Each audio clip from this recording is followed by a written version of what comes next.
Welcome to the Dispatch Podcast. I'm Jamie Weinstein. My guest today is a returning one, Matti Friedman. He is one of the most insightful commentators on Israeli society, an author of many books about Israel, and probably the most influential essay that I have ever read and that our previous podcast was on. He is a seasoned journalist who understands the failings of covering Israel in the West by many media organizations. He is also the author of books like Spies of No Country, The Secret Lives at the Birth of Israel, and his most recent one, Who by Fire, Leonard Cohen in the Sinai. We get into a lot of different subjects in this podcast, including what Israelis think about a number of issues that are going on right now, including the war in Gaza, the potential attack on Iran, Donald Trump, Benjamin Netanyahu, and more. Also about the difficult situations and moral dilemmas Israelis face in this fight against Hamas. And finally, I ask Matti if there is a Leonard Cohen of this conflict. I think you will find this podcast interesting, informative, and as always, with Matti Friedman, insightful. So without further ado, I give you Mr. Matti Friedman.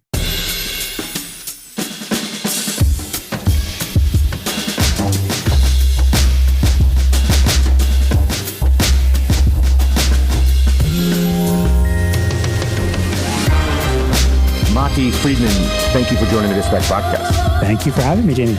Matti, I always love having you on this show because I think you're one of the keenest observers of Israeli society. It's one of the topics you write extensively about.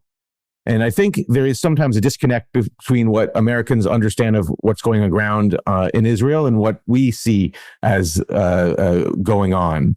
So I was hoping to get you to provide some insight into what is going on in Israeli society. I just want to start by basically asking, what is the mood on the ground in Israel right now? So it's been a pretty rough year and a half for Israelis. We have a war that's been going on since October 7th.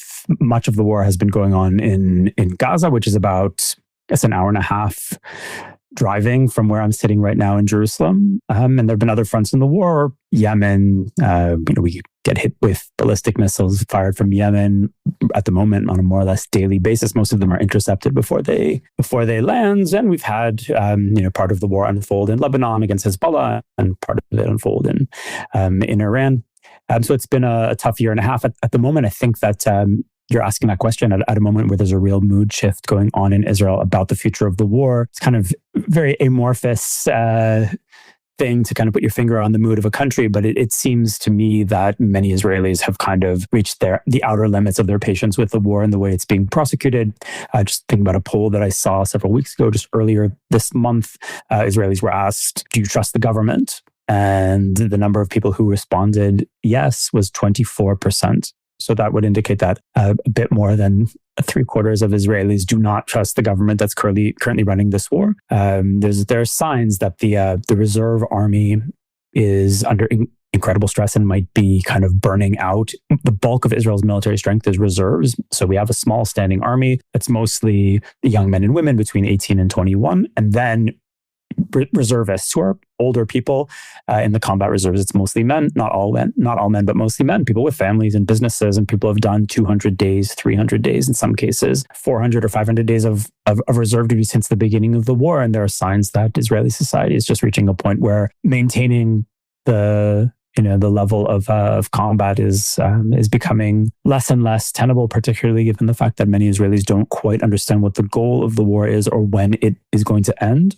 So if you talk to Israelis this month, May 2025, I think you'll find that people, after more than a year and a half of war, have had it and are hoping that our leaders, maybe with the help of other leaders, can figure out a way to stop the fighting and allow people to get on with their lives. The stated goal of the war at the outset was two primary objectives. One, defeating Hamas, destroying Hamas, and the other, obviously, the return of the hostages. Sometimes they are seen as in conflict. How do Israelis weigh the relative importance of each? What I'm getting at is, would they be willing to downgrade one of those objectives if the other was able to be achieved quicker and more fully? One of the earliest critiques of government policy in the war was a critique of those two objectives, returning the hostages. And at the beginning, we're talking about 250 hostages who were seized by Hamas, some of them kids and people taken from their kitchens and elderly people. And some of those hostages have died in captivity, including one who I knew. Some have been returned in prisoner swaps. And at the moment, we're talking about 58 Israeli hostages who are still being held by Palestinians. Of them, we think about 20 are alive. And for Israelis, the dilemma that you mentioned is a terrible one. Do you prioritize returning the hostages, which might mean ending the war and leaving Hamas in some form in power in Gaza and able within some period of time to launch another October 7th style attack? Or do you abandon the hostages to their fate and go after Hamas until you can declare something that looks like victory? I'm not exactly sure what that would really look like with an organization like Hamas, which clearly is not going to surrender and doesn't care about civilian casualties. So that's the dilemma. And if you look at polling information, and I think we should all take polls with a grain of salt and remember that polls sometimes say one thing and sometimes say another, but the polls in Israel consistently show that the Israeli public prioritizes returning the hostages. So if people are presented with a stark choice, do you get the hostages back, even if it means ending the war or ending the war for now? Most Israelis, not all Israelis, would say yes, that we have live Israelis being held by terrorists, and we need to do whatever we can to get those people back. What we do about Hamas can be postponed, but the lives of these people are in danger right now. And if we wait too long, we might not be able to get them back. So it's a terrible dilemma. I happen to fall onto the side that would prioritize a hostage return, but I take very seriously the position of the other side, which is to say that we can prioritize the lives of about 20 Israelis who are being held hostage, but in a year, 2 years, or whenever it is, we will lose 10 times that number in a renewed war waged by Hamas, which we're going to leave in place in Gaza. So it's a terrible dilemma for Israelis, and I have a lot of criticism of the current Israeli government and the way it's handled the war, but I don't envy them their dilemmas. These are terrible things to have to decide, really, decisions that no other leader, certainly in the West, has to make in 2025. Another change that has occurred since October 7th in the last few months, almost the last 100 days, is that Israel's number one ally in the world has had a change of leadership itself. How is Donald Trump viewed in Israel? Obviously, you had that meeting with Netanyahu, which I think went much differently than anyone ever would have imagined with some of the proposals that Donald Trump put out there. How is he viewed on the ground in Israel as a figure and as an ally of Israel? I think most Israelis perceive Trump as an ally, and certainly leading up to the American election, I think the current leadership in Israel was definitely pulling for a Republican victory. If you're an Israeli right now, we're caught in a very tricky war on a half dozen fronts, maybe more. And our priority is, we need an uninterrupted supply of weapons and we need our enemies to be afraid. That was not the case at the end of the Biden administration. And it was the case, or seemed to be the case, once Trump took power. And most Israelis, even of, very liberal leanings, I think, perceived Trump to be the preferable candidate of the two who were on offer in the most recent American election. And I think that the enthusiasm for Trump among Israelis of the right, people who tend to vote for this coalition, was, I think, maybe a bit unrealistic.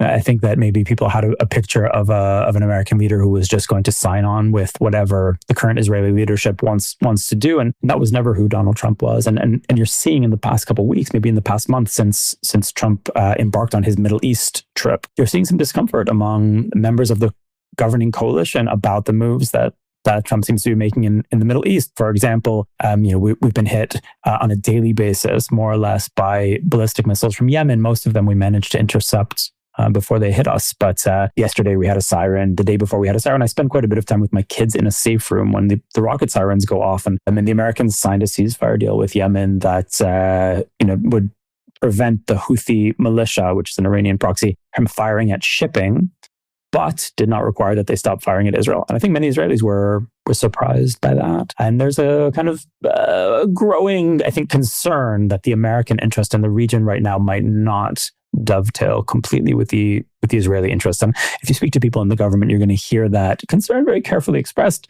Obviously, the Americans are our most important ally. Obviously, this is a very friendly American administration. But because the character of the president is so unpredictable, and because his style of diplomacy, if it can be called diplomacy, is so different than any of his predecessors, no one really knows what to make of it. And people are kind of very much on their toes and trying to figure out what direction this administration is going to take. I'm curious, when he did the press conference with the Prime Minister Netanyahu, and his proposal for Gaza, which was somewhat unclear whether he was talking a permanent, removal and creating a resort town, a Dubai in Gaza of some sort, or a temporary removal until the Gaza was built up, and then the right. Was that taken as seriously in Israel? Has that become something that they're trying to implement in some way, or is that no longer something that faded away, an idea that Donald Trump put out there that's now no longer operative? I think many Israeli observers have adopted the formula. I'm not sure who came up with it, but someone said early on that President Trump should be taken seriously, but not literally. And, all kinds of plans are floated. I mean, I was born in Canada, and of course, there was a plan to annex Canada. I haven't heard about that one in a while. So clearly all kinds of, ideas are floating around, and not all of them are meant to be taken 100% literally. Perhaps they need to be taken seriously, but not literally. Most Israelis want this war to end, and they don't want to see the population of Gaza displaced. They just want this to stop happening and are willing to do more or less what it takes to make this stop happening, including, military action that we've seen over the past year and a half, which has been costly, of course, for Palestinians in Gaza and costly for Israelis as well. We've lost hundreds and hundreds of soldiers, and Israelis are looking for a solution to that. They're not looking for, I don't think anyone really thinks there's going to be Dubai on the Mediterranean in Gaza. However, I should say that Netanyahu, in a recent press conference, he almost never gives press conferences, but gave one a few days ago and mentioned the Trump plan as one of the objectives of the war. And that was kind of the first I'd heard of it. That wasn't presented to the Israeli public as one of the objectives of the war, and I'm not exactly sure what it means. Does it mean that the population of Gaza, which is about 2 million people, will be moved temporarily so that Gaza can be rebuilt and rehabilitated? Does it mean that they will be permanently moved out of Gaza, which would be very problematic for any reason? So I'm not sure, to be honest. What I do know is that most Israelis, and again, looking at polls and just gauging the pulse of the society where I live, most Israelis are not looking for some kind of dramatic solution here. They're looking for an end to the war and a guarantee of our safety, whatever that means. And if Donald Trump's creative thinking can make that happen faster and more effectively, they'll go for it. And if someone else comes up with some other ideas, they'll go for those. People are kind of at I would say they're kind of at the outer limit of their patience with the war and with their abilities to come up with great solutions to the predicament that we're in. It's a very sticky situation. I mean, we have a group that's committed to religious war. They are still holding live Israeli hostages, despite the destruction in Gaza and the damage to civilians and the kind of unbearable images that we're seeing coming from Gaza. They show no indication of being willing to surrender, and they fight out of houses and hospitals and schools and out of tunnels that run under civilian areas. And they've forced us into this very kind of brutal war, which is very hard to win. And I think that if you find an openness among Israelis to solutions that may sound wild, it's because people, don't see any other rational solution to the current dilemma. I wonder if there's a consensus Israeli view on Qatar in the United States. Certainly among pro-Israel think tanks, they believe it's the font of all terrorism. And if Qatar wanted the hostages home, they would be home tomorrow. Obviously, Donald Trump just had a trip to Qatar where he reaffirmed the U.S. relationship with Qatar. Before the war, one way to paint it nefariously is that Benjamin Netanyahu allowed money to go through Qatar to Hamas in order to prevent further peace negotiations. A more positive way to frame it, perhaps, would be to say that he was trying to keep the status quo and not see another war launch from there. But how do Israelis view Qatar? Are they a government, a emirate that you can work with, or are they really the font of terror that the funders of terror in Gaza? So I think there's a difference here between some Israelis in government circles and the average Israeli. The average Israeli thinks that Qatar is an enemy state. I mean, they're quite clearly a state that's hostile to Israel, and they fund and control Al Jazeera, and they've been funding Hamas for years. One thing that we noticed on October 7th was that the Hamas leadership was in Qatar. And yet, if you want to make a move against Qatar, you find yourself immediately hemmed in by some very interesting geopolitical realities. For example, Qatar, in addition to housing the leadership of Hamas, also houses a crucial American military installation that cannot be moved. And if you wade into some kind of debate about Qatar influence, then you'll find people associated with Qatar on all kinds of sides of all kinds of different debates. And they've done business with all kinds of people, including one of the main negotiators for the Trump administration. That the Qataris have been very smart in how they've deployed their capital. It's a very small country. I mean, basically, it's an oil well and a bank account, and they've been extremely strategic. And I think it's impressive. I mean, I happen to not be on their side, but they've done a very a canny job of spreading their influence around the West. They're in colleges, they're in real estate, they're in think tanks, they're in government. A lot of people owe the Qataris favors. And if you try to really go at them head on, you're going to find yourself hemmed in.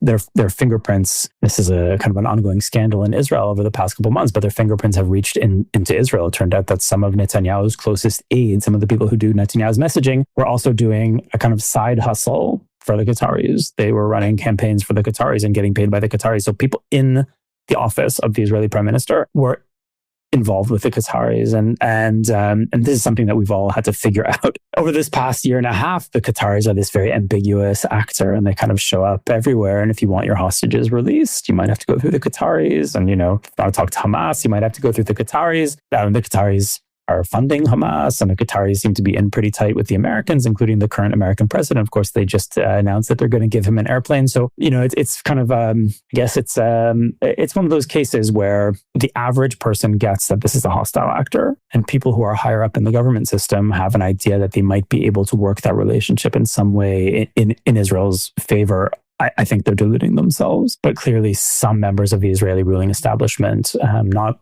just liberal, not on the liberal side, but actually on the right-wing side, have become engaged with the Qataris in a way that I think has been very damaging to Israel's national interest. You alluded to Steve Witkoff, who is the chief negotiator, who has had some deep relationship with Qatar, both in real estate. I think the prime minister of Qatar, or I don't know if the current one or the former one, attended his son's wedding.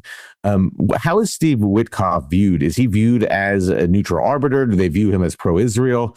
How is he viewed by Israelis? Is he trusted? I think that Israelis in general see this administration as a friendly administration, and treat the initiatives coming from this administration positively. I think that people assume that their Republican administration would like to see things work out in Israel's favor, and have not really been given a concrete reason to think otherwise. Israelis tend to think that Americans, and this is speaking very broadly, and this is kind of a cultural stereotype, but Israelis, people in the Middle East in general, tend to think that Americans are naive. And you can see an American tourist here in the open market, the vegetable market in Jerusalem, getting ripped off in 6 different directions by people selling all kinds of things at inflated prices. And I think people always suspect that Americans are getting fleeced by the canny operators in the Middle East, in this case, the Iranians. And I think that there is some suspicion like that about Witkoff. There was a moment at the beginning of the negotiations when he seemed to indicate that there was going to be a massive American concession toward the Iranians in terms of their ability to enrich, and that was later walked back. So I think people are in a kind of wait and see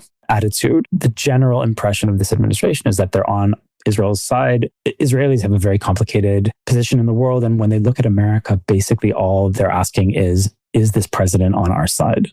Israelis know very little about the difference between Republicans and Democrats. I'm talking about the average Israeli, not, people in the government. People don't really get the difference between right and left. And in the United States, Israeli politics by American standards are very progressive. So, in terms of abortion, which is legal here, state health care, which everyone has here, gun control, which is very tight here. And I could go on. So the right-left division doesn't really line up if you copy American politics onto Israel. So what Israelis are really looking at when they look at America is, does this president have our back? And to this day, Israelis have a positive impression of Bill Clinton, who had Israel's back. So Israel remembers, and George W. Bush, people have the same impression of Bush, that he was on Israel's side, and that allows Israel to make, in some cases, dangerous compromises. So it's in the years of Clinton that Israel pursues the Oslo peace accords and withdrawals from territory, turning territories over to the Palestinians. In the term of Bush, it's a withdrawal from Gaza. Many of these moves are now seen as errors of judgment, but they're done because Israel trusts the American president. Israel did not trust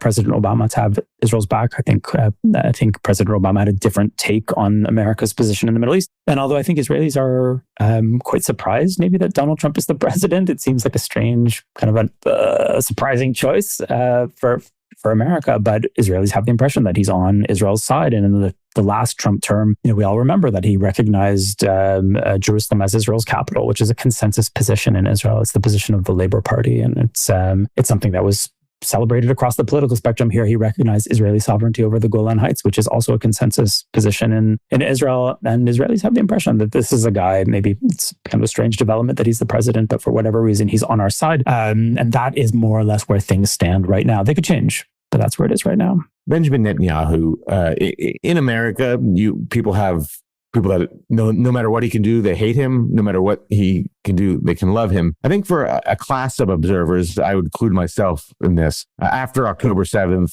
it seemed like he would go down as the worst prime minister in Israeli history. It's such an egregious failure. Then the beeper attack with Hezbollah, and then you're like, well, wow, maybe he's doing something right there. How do Israelis view him? Did anything change from October 7th when they probably also viewed it as an egregious failure? Or does he remain not necessarily beloved? Netanyahu has a lock on a certain section of the Israeli electorate. Depending on what poll you're looking at, it's between 20 and 30%. If an election were held now, polls, again, grain of salt here, but polls would seem to indicate that he would lose an election. It's not 100% clear who's going to run against him, so it's way too early to make calls like that. But the polls are not looking good for Netanyahu because he's seen as responsible for the greatest security failure in the history of the state.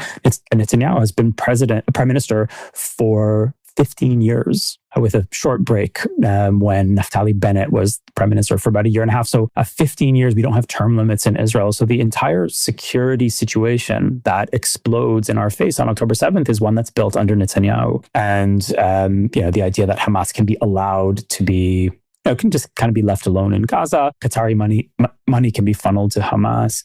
Netanyahu took a very cautious attitude toward Hamas and kind of let them grow stronger and stronger, believing that our high-tech defenses on the Gaza border would, provide the defenses that we need, and we didn't have to have a more aggressive policy against them. And that was a terrible misunderstanding, which we're still paying for. And it's unclear if Israeli voters will forgive Netanyahu for that. There have been ups and downs in this war, and you mentioned one of the ups for Israelis, which was the beeper attack that basically ends up decapitating Hezbollah, which Israelis saw as their most potent proximate enemy. Hezbollah is another Iranian proxy. It's a Shia group inside Lebanon. Hezbollah was taken much more seriously by Israel than Hamas before October 7th. That was part of what happened on October 7th. Israel was always more concerned with Hezbollah and did not take Hamas seriously enough. And then with this incredible series of attacks, the beeper attack knocks out a pretty big section of the Hezbollah command chain. And then there's another attack where walkie-talkies explode. And then within a very short period of time, Israel, in an airstrike, takes out the leader of Hezbollah. And that was an up moment for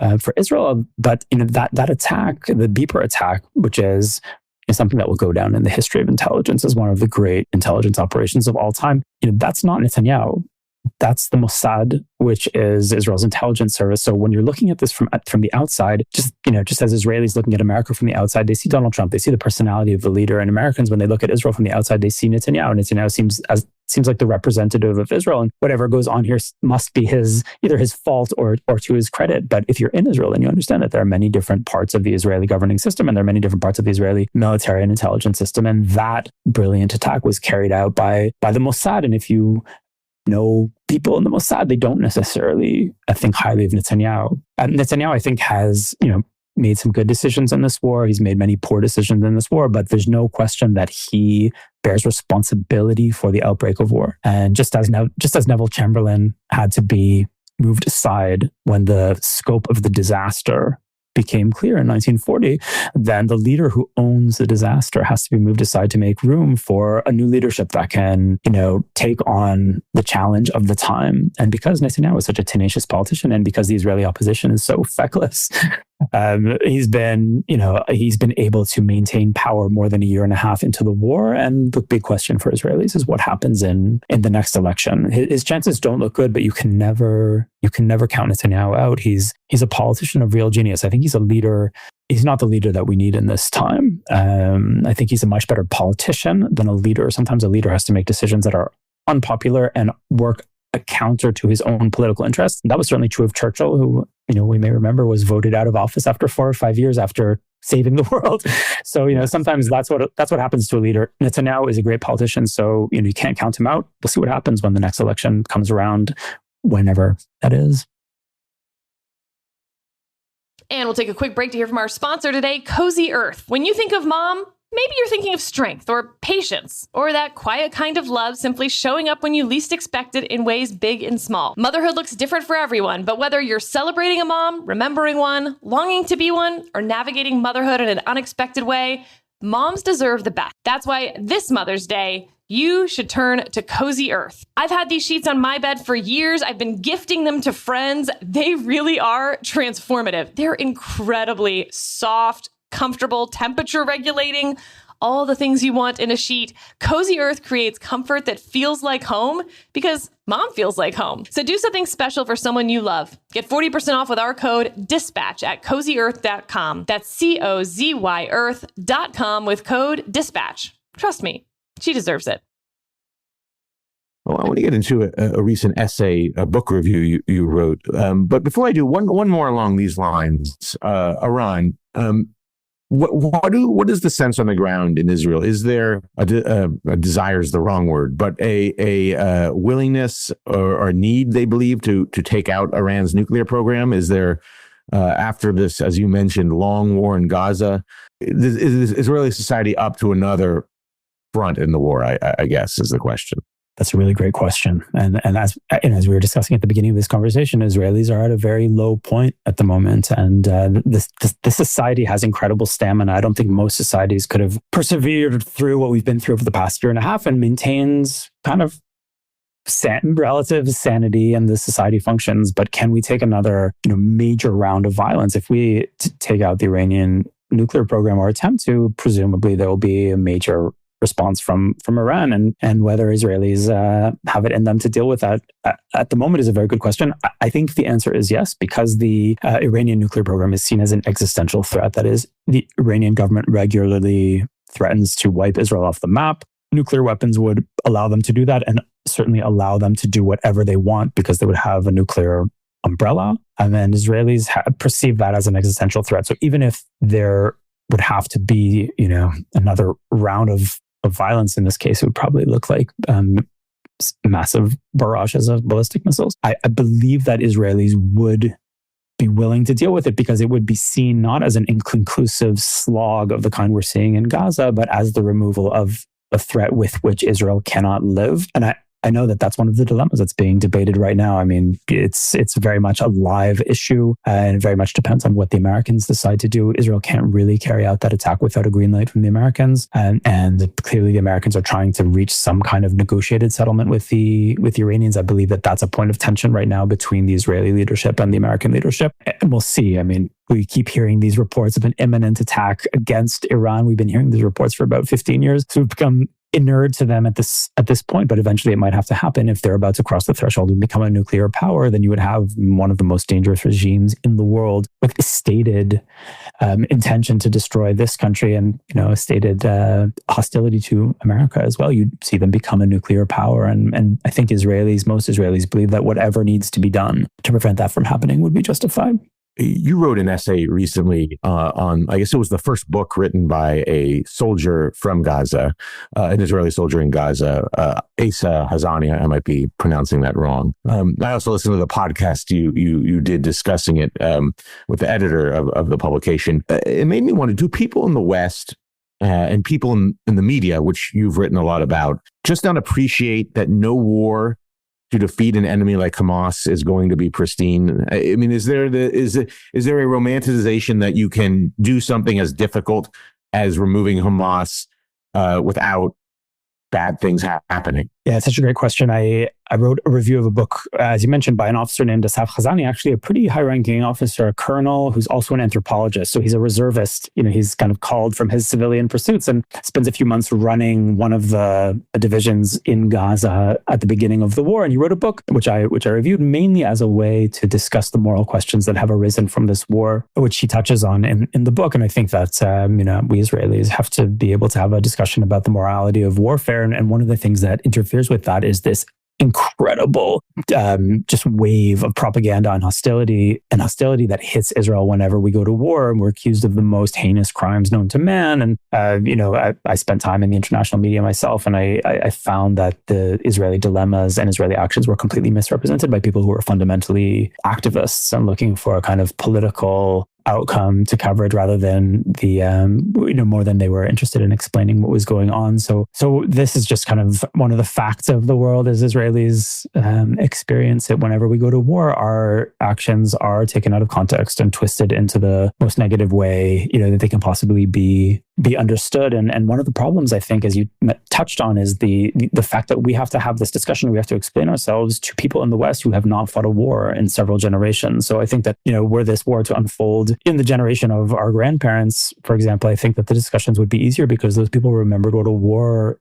was. And now we've had a few quiet generations in the West, and people look at Gaza and they see terrible images and they see children being killed, and legitimately terrible images, which are heartbreaking and awful, and damage to civilian towns and entire neighborhoods that have been erased. And people say that has to be wrong. That can't be right. There must be some other way to do it. And many people in the West no longer have the ability to differentiate between war and war crimes, because anything they see seems to them like it must be a crime. And if you actually have to fight a war, and I have served in the military, not in a war like this one, but you're faced with impossible moral dilemmas, particularly when you're fighting people who don't wear uniforms and who hide behind civilians and who want to cause harm to their own civilians because they think that will generate outrage, that will tie Israel's hands and let them walk away from the war, which they've done several times in the past with success. So yes, I think there's a real misunderstanding about what is and isn't possible in warfare. If we could have live streamed the Second World War, I think Americans would have been shocked to see what was done to Japan and what was done to Germany in order to win that war. I mean, the number of fatalities, if I'm remembering this correctly, at Pearl Harbor was just over 2,000, and the number of dead in Japan, I think, is around 2 million. In the Second World War, and I might be getting that wrong, but the numbers are somewhere around there, and what that looked like was horrific, but you didn't see it. And now we're in a media landscape where you're seeing images, many of them are propaganda. I'm not saying that they're manufactured, but they're taken out of context or they're broadcast to elicit a certain political response. And it's very hard for people in the West to stomach it, and I understand that. I mean, if I were just a guy living in America or Canada or something and seeing these terrible pictures, I would also want it to stop. I would say, I don't care who's right or wrong. I just need this to stop right now. And if if it's Israeli jets that are causing this damage, then they have to stop doing it. And as an Israeli, I have to explain that if we don't fight Hamas, then we're going to see a repeat of October 7th again and again. Why do I think that? Because that's what Hamas's leadership says explicitly. And, that if we must fight Hamas, then this is what it looks like. There is no war against Hamas that doesn't look like this. You fight the enemy where they are, and where they are is hiding among civilians and not wearing uniform and working out of 300 miles of tunnels under the civilian landscape of Gaza. So a war against Hamas is by definition horrific. And it's a very difficult conversation to have with people in the West, not just with average people in the West, but with leaders in the West. I mean, the West today is led by people who have not fought wars. They've just never experienced what that is. And it's a lonely position to be in, even if you're an Israeli, more liberal tendencies, and someone like me who has a lot of criticism of this government and thinks things could be done somewhat differently. That fundamentally, I agree that we must fight Hamas and we must destroy Hamas. And because I've served in the military, I understand that the destruction of Hamas looks like this. It doesn't look like anything else. And as long as Hamas doesn't surrender, and as long as they don't return the hostages, then you're going to see a war that looks like this. And it's awful. I think we could do a better job of explaining it, but I don't think we have many other choices militarily. One of the interesting points that you raise, at least in the podcast, is the reservist nature of the Israeli military, which again is another point I don't think is appreciated in the West, that most of the people fighting in Gaza have jobs that they have left to go fight in Gaza. That this isn't there's a professional army, but the bulk of the fighting are reservists. Just explain what that effect is on society, how much more connected I would imagine the society is to the war, and how does that affect even the Israeli economy? How does Israel function when so many of the people who are fighting are people that just left their jobs and had to go to battle? It's very different than the way it looks in America. First of all, the war is much closer. I think I mentioned that Gaza is about an hour and a half, maybe 2 hours away from where I'm sitting right now. And the Lebanon border is about 3 hours from where I'm sitting right now. And the border with Syria is also about 3 hours. So we're talking about wars that are going on here. So it's not, like in America where you have to fly 8,000 miles or whatever it is to Iraq or Afghanistan or Vietnam until you get to the war zone. It's right here. And the military is us. I mean, I've met many Americans who've never even met anyone who's serving in the military. And in Israel, that's unthinkable, at least for mainstream Israelis, where we have a draft. Not everyone is subject to the draft, which is a point we can discuss if you'd like. But most Israelis are, which means that when you're 18, you head off and you do your military service. I have 2 18-year-olds. I have twin sons who are finishing high school this year, and next year they have to go into the military. So it's very close. It's very close to us. So decisions made about war and peace are not theoretical decisions for Israelis. They're decisions that will impact your life. I mean, your husband can disappear for 200 days and maybe not come back, and your kids, vanish after high school and have to do all kinds of hard and terrible things. So it's much more immediate for Israelis. It makes decisions about war and peace much, much closer to home. And I think that's also something that's not necessarily appreciated in Western societies, where war is very, very distant and they don't necessarily understand what it feels like to have children in the army. I have a nephew who's in the army right now, and the guy who runs the grocery store down the street where I go every day, his son was killed fighting with the military engineers last year. The guy who runs the bakery where I shop, his son was killed fighting with the paratroopers. The son of good friends of mine was kidnapped from the music festival, from the Nova Music Festival. A kid named Hirsch Goldberg Poland, actually an American citizen. He was murdered by Hamas. And I could go on it. The war is very close to us. So when Israelis fight about what to do in this war, they're not fighting a theoretical battle about how to handle geopolitics. They're literally talking about the people who are closest to them, and the war, when it's as prolonged as it is, causes immense difficulty to the society because it's not being fought by a small or a proportionally small professional military. It's being fought by, your lawyer and your accountant and, your son and your son's math teacher. And that's really the way it looks. I mean, the principal of the school where my sons studied, of the high school, the principal of the school went off to the war and was killed in a booby-trapped house about a month into the war. So it's all happening around us. And the longer the war goes on, the greater the strain on Israeli society. And that's why, the government's declarations that it's going to pursue total victory and that they keep announcing, massive new call-ups of troops and new dramatic operations. I mean, much of this is might be extreme to call it fictional, but much of it is for PR purposes. The society is stretched to the limit. There are no more soldiers. The very small number of Israelis who make up the combat reserves are at the end of their tether. There's not that much more to work with, and I understand why Israel does not want to say that publicly. And we want to have a big stick at our disposal. But the Israeli Reserve Army was designed to fight wars that lasted at a maximum 60 days, and we're more than a year and a half into this war. So we're fighting a war that the army was never designed to fight. One of the other interesting aspects of certainly the podcast discussion after the article was you talk about what some of the very negative things that this gentleman writes about in his book, and you assume there are much worse that have occurred because they occur in any war, and some of which you mentioned Israel's investigating because that is what a society like Israel does. I wonder, how does Israeli society deal with the inflated charges that you hear in the West of genocide? I mean, how do Israelis, do they have time to even think of what these charges are? I mean, how do they land in Israel? I think they're generally interpreted as part of the broad hostility to Israel that people have almost come to expect. I mean, we're used to hypocrisy from Western countries and, naked hostility from countries in the Middle East. And I don't think people here have many expectations of international organizations. Certainly people are very cynical about the United Nations and about anything that sounds like, international law, because we've seen it applied, ludicrously to Israel and very selectively. And Israelis have learned to tune it out. And as I wrote in that review, which I guess I should say appeared in the Jewish Review of Books, it's a review of this book that we were talking about before by Asaf Khazani. The problem with that is that it ends up shutting down the moral discussion that we need to have.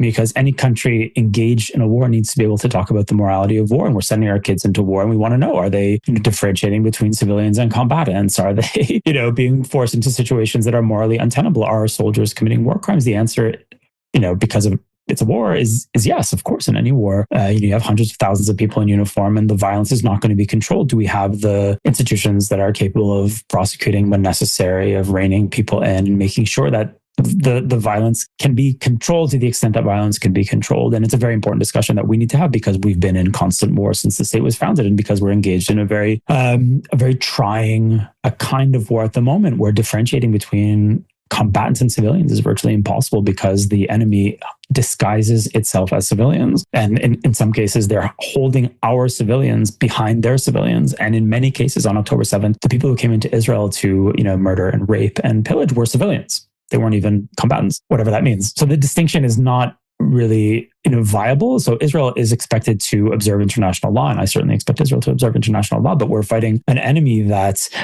not only does not observe international law, but actually uses international law in order to bring Israel into disrepute and achieve its own war goals. And it does that using Western media, and it does it using kind of fellow travelers in international organizations like Amnesty or Human Rights Watch. So it's a very complicated situation for Israel. And there's not a whole lot I can do about it except point out the hypocrisy of the international discussion. But as an Israeli, I care deeply about the discussion that we have in Israel about warfare. And I don't want to see that discussion shut down. So when Israelis, are bombarded all day with ludicrous charges like genocide and apartheid and every euphemism for evil is thrown at this country, what it ends up doing is it associates in Israeli minds the term human rights with hostility. Like people just don't want to hear about human rights because they interpret that as an attack on the state, when of course we have to have a discussion of human rights because we want to have a society that respects human rights. So one of the kind of unfortunate consequences of this is not just to libel Israel across much of the Western world, and that has been done quite effectively, unfortunately, but it's to shut down our own moral discussion and to kind of implicate our own human rights advocates and our own left as part of this kind of hypocritical world that's opposed to Israel. So that's one of the reasons that I wanted to write that review, and that's one of the reasons that I was happy that the book was written, even though I didn't agree with much of it, because I do think that we have to be able to have this kind of discussion. We have to be able to win this war, and Israel must win the war, but we have to do it without losing our soul. And that's our challenge. That's the challenge that we're facing right now. And when I think of beyond defending Israel's good name abroad, when I look inward at this society, I think that we really need to be having those discussions, and I don't think we're having them enough. Famously, after the 1982 Lebanon War, Ariel Sharon was held accountable not for something he did, but something that he should have known was going to happen. Do you think there will be similar, if not trials of leadership, but do you think there will be holding accountable for people that didn't uphold the standards of the IDF to the extent that there were issues that you mentioned that in any war there must be? Are there any ongoing now investigations of areas where soldiers went beyond what their scope is? I just don't think there's enough understanding in the West of how Israel holds itself accountable. There's a military justice system that has been, I guess you could argue whether it's effective enough, but it certainly functions. And there are many dozens, to the best of my knowledge, of cases that are currently being conducted into the conduct of Israeli soldiers. There was a case of abuse at a prison facility, and there have been other cases inside Gaza. Again, if you send hundreds of thousands of people into a violent situation, you are going to see breaches of orders. You're going to see indiscipline, and not that makes me happy as an Israeli. I find it very depressing, but that's just what a war looks like, and it's unrealistic, I think, to expect that a war would look like anything else. And we can remember that there was a massacre of German POWs by American soldiers in early 1945. And, these things happen in every war, but we need to be able to we need to of course, keep them to a minimum and have institutions that are capable of prosecuting them. And one thing that's happened in Israel over the past couple of years is that the judicial system, not just the military judicial system, but the judicial system in general, has been under fire from the right, including from this current government. So the system that is meant to enforce the rules of law and enforce Israeli law is itself being attacked as kind of unpatriotic by members of the current coalition government. And that's one of the things that I, like other Israelis, am worried about. But Israel does have an effective justice system, and a justice system that challenges power. That's one of the reasons that we're seeing the blowback we're seeing right now. But it's a judicial system that has put prime ministers on trial and sent them to jail, and